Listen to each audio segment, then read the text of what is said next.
আমাদের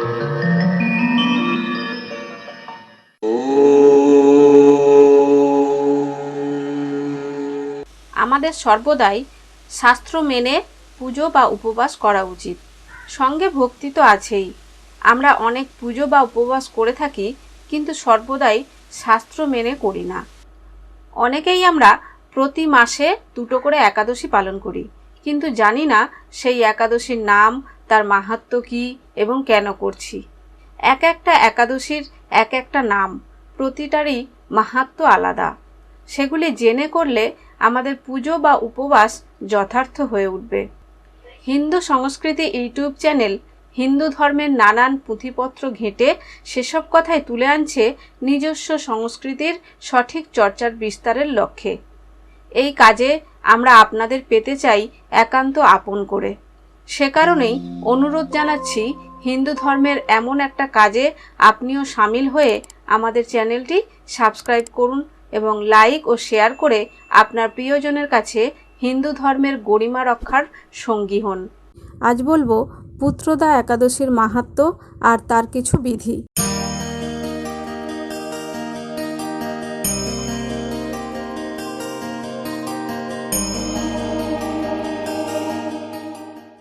পুত্রদা একাদশী, যা শ্রাবণ মাসের শুক্লপক্ষে পালিত হয় বলে শ্রাবণ পুত্রদা বা পবিত্রা রোপণী একাদশী নামে পরিচিত। শ্রাবণ পুত্রদা একাদশী হিন্দুদের মধ্যে একটি মহান ধর্মীয় ও আধ্যাত্মিক তাৎপর্য বহন করে। পুত্রদা একাদশী ব্রত পালন করলে অক্ষয় পুণ্য লাভ করা যায়, পাশাপাশি মৃত্যুর পর বৈকুণ্ঠ প্রাপ্তি ঘটে। প্রচলিত বিশ্বাস অনুযায়ী এই ব্রতর প্রভাবে ধনধান্য বৃদ্ধি পায়। এই একাদশী ব্রত করলে নারায়ণের পাশাপাশি লক্ষ্মীর বিশেষ আশীর্বাদ লাভ করা যায় এবং ব্রহ্মার আশীর্বাদে নিঃসন্তান দম্পতির পুত্র সন্তান লাভ হয়। একদিন মহারাজ যুধিষ্ঠির ভগবান শ্রীকৃষ্ণকে জিজ্ঞাসা করলেন, হে প্রভু, শ্রাবণ মাসের শুক্লপক্ষের একাদশীর নাম কি, তা কৃপা করে আমাকে বলুন। শ্রীকৃষ্ণ বললেন, হে মহারাজ, এখন আমি সেই পবিত্র ব্রতের মাহাত্ম্য বর্ণনা করছি, যা শোনা মাত্রই বাজপেয় যজ্ঞের ফল লাভ হয়। প্রাচীনকালে দাপর যুগের শুরুতে মহিজিৎ নামে এক বিখ্যাত রাজা ছিলেন। তিনি মাহিষ্মতি নগরে রাজত্ব করতেন, কিন্তু দুঃখের বিষয় এই যে তার মনে বিন্দুমাত্র সুখ শান্তি ছিল না, কেননা তিনি ছিলেন অপুত্রক। নিজেকে অত্যন্ত দুর্ভাগা মনে করতেন রাজা। ব্রাহ্মণদের সামনে গিয়ে বলতেন, হে প্রজাবৃন্দ, আমি এই জন্মে তো কোনো অন্যায় করিনি, অন্যায়ভাবে আমার রাজকোষ বৃদ্ধি করিনি, ব্রাহ্মণ বা দেবতাদের সম্পদ কখনো গ্রহণ করিনি, উপরন্তু প্রজাদেরকে পুত্রের মতো পালন করেছি, ধর্ম অনুযায়ী পৃথিবী শাসন করেছি, দুষ্টদের যথানুরূপ দণ্ড দিয়েছি, সজ্জন ব্যক্তিদের যথাযোগ্য সম্মান করতেও কখনো অবহেলা করিনি। তাই হে ব্রাহ্মণগণ, এই প্রকার ধর্মপথ অবলম্বন করার সত্ত্বেও কেন আমার পুত্র লাভ হলো না, তা আপনারা কৃপা করে অনুসন্ধান করুন। রাজার এই প্রকার কাতর উক্তি শুনে ব্যথিত রাজভক্ত পুরোহিত ব্রাহ্মণগণ রাজার মঙ্গলের জন্য গভীর বনে ত্রিকাল যজ্ঞ ঋষির কাছে যেতে মনস্থ করলেন। বনের মধ্যে তারা এক মুনির সন্ধান পেলেন। তিনি দীর্ঘায়ু, নিরোগ, নিরাহারে ঘোর তপস্যায় মগ্ন ছিলেন। সর্বশাস্ত্র বিশারদ, ধর্মতজ্ঞ ও ত্রিকালজ্ঞ সেই মহামুনি লোমশ নামে পরিচিত। ব্রহ্মার এক কল্প অতিবাহিত হলে মুনিবরের গায়ের একটি লোম পরিত্যক্ত হতো। এই কারণে এই মহামুনির নাম লোমশ। তাকে দেখে সকলেই ধন্য হলেন।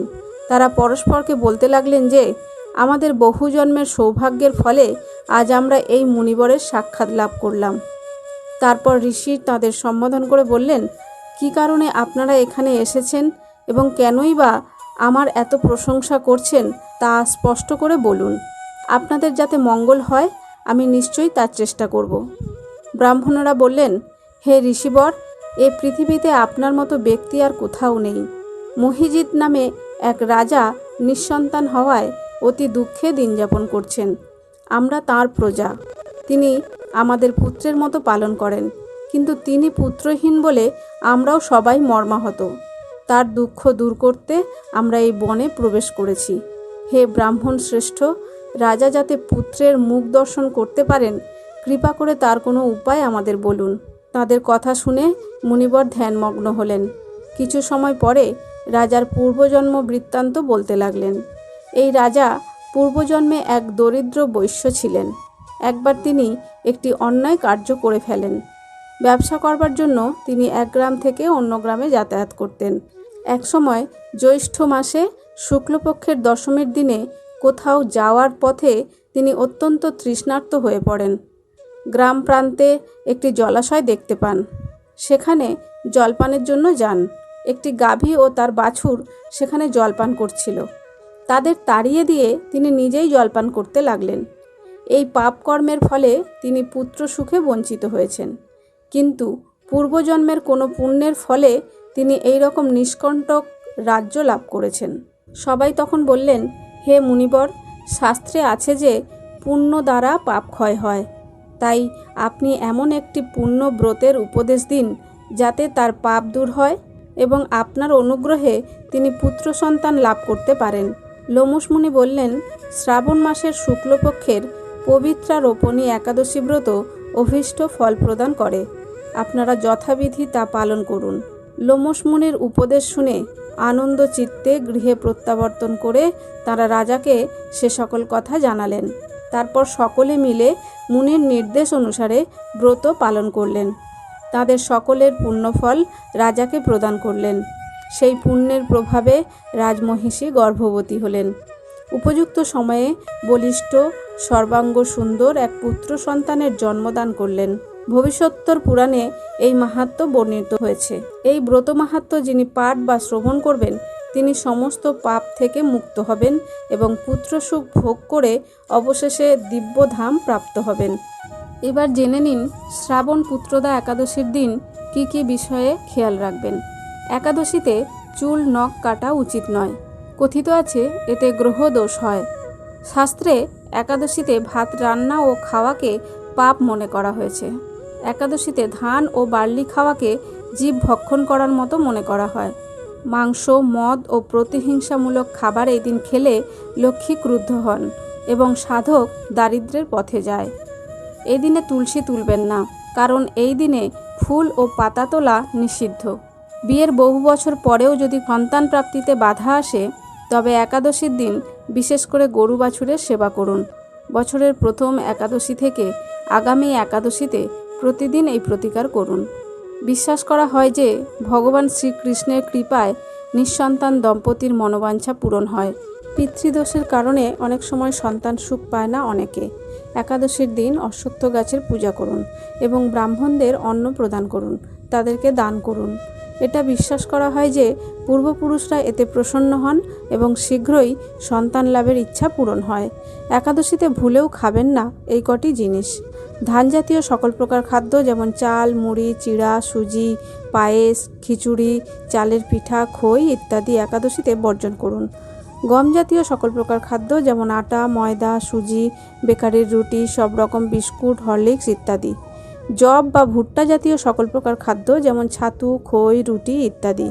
ডাল জাতীয় সকল প্রকার খাদ্য যেমন মুগ, মাসকলাই, খেসারি, মুসুরি, ছোলা, অড়হর, মটরশুঁটি, বরবটি ও শিম।